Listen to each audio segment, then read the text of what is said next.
The pressure outside the submarine is over 15,000 pounds per square inch. Nothing can survive down here. So why is something knocking on the glass? I am currently sitting in the pitch black cockpit of a deep-sea submersible. My oxygen levels are at 14%. The primary engine has completely failed, and the backup generator is barely keeping the emergency red lights flickering. We were sent down here by the government on a highly classified recovery mission. Our target was Research Station Nocturne, an advanced aquatic research facility built at the absolute lowest point on Earth, the bottom of the Marianas Trench. 3 weeks ago, Station Nocturne went entirely dark. All communications were severed, but before the broadcast cut out, they transmitted a series of complex scrambled codes. When our analysts finally deciphered the message, it wasn't a call for rescue. It was a warning. The transmission simply read, "We found something in the dark. It wants to die, but it cannot." My co-pilot, Miller, thought it was some kind of psychological breakdown, isolation sickness. But 10 minutes ago, as our submarine slowly descended past the 30,000 foot mark, our external floodlights illuminated the research station. It wasn't abandoned. It was completely crushed. The thick titanium hull of the facility was caved inward, as if something unimaginably massive had wrapped around it and squeezed. That's when our submarine lost all power. We slammed into the muddy ocean floor, plunging into absolute suffocating darkness. "Miller," I whispered, my voice trembling in the freezing cabin. He was sitting in the co-pilot seat right next to me, but I couldn't see his face in the dark. He didn't answer. Suddenly, the green sonar monitor on the dashboard flared to life with a burst of static. The sweeping green line rotated with a loud rhythmic ping.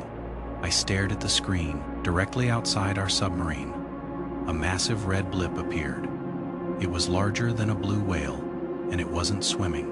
It was crawling along the ocean floor, dragging itself directly toward us. Ping.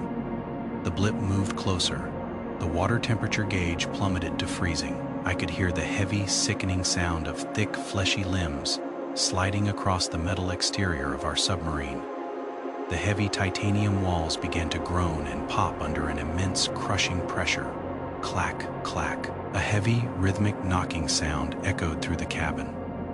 It was coming from the thick, reinforced glass of the front viewport.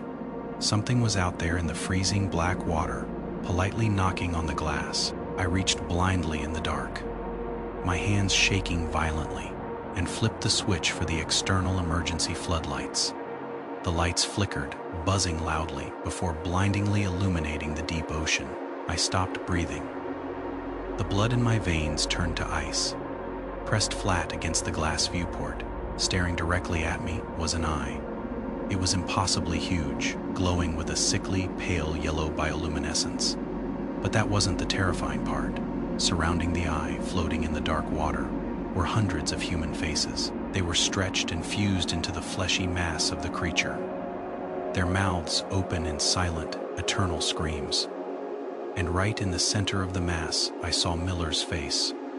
I slowly turned my head toward the co-pilot seat next to me. The red emergency light flickered, illuminating the chair. Miller wasn't there. He hadn't been there since we hit the bottom. His diving suit was empty, violently torn from the inside out. The radio on the dashboard suddenly crackled to life with deafening static. A low, distorted voice sounding like Miller, but echoing through deep water, whispered through the speakers. "Let us in," the voice begged.